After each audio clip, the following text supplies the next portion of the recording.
Athletes know a strong mind is as important as a strong body. BWH's Functional Neuroimaging Laboratory is working to understand how our minds work, using the most innovative methods available to science. fMRI, or functional magnetic resonance imaging, is a relatively new technology that allows us to look at brain function in addition to just brain structure. What's truly remarkable about it is that it's completely non-invasive. While patients are in the fMRI, technicians flash dramatic images on a screen and study their brain activity as they react to them. This has really revolutionized our study of brain function because now in living, breathing human beings, we can observe the brain in action and see which areas of the brain are more or less active during particular mental tasks or in the setting of certain diseases. Ultimately, this technology will allow doctors to identify problems and determine the best possible solutions earlier, with much less trial and error. If we're able to guide the therapy before it starts, then we can potentially avoid going through a course of therapy that may not be effective. And in things like major depression, where there's tremendous morbidity, there's a risk of suicide, this is incredibly important.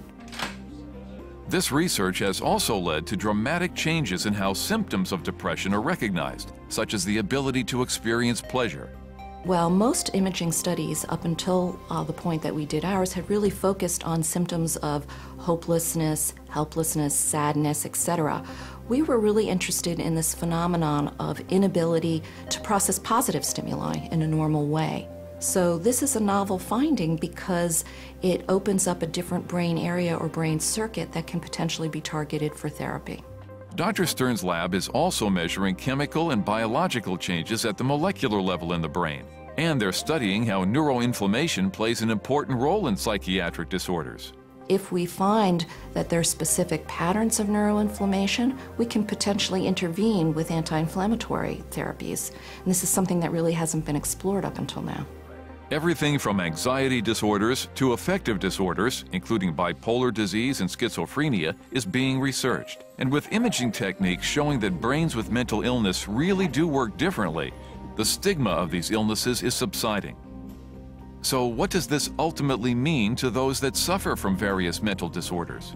Patients should feel hopeful for a couple of reasons. Number one, we're able to now start to understand what the biological reasons are for their symptomatology. And this is really a prerequisite for developing more targeted therapeutics. And those more targeted therapeutics really are on the horizon because now we know where to look in the brain and where to target. And I think that this will really change the way we view psychiatry and patient care in psychiatry.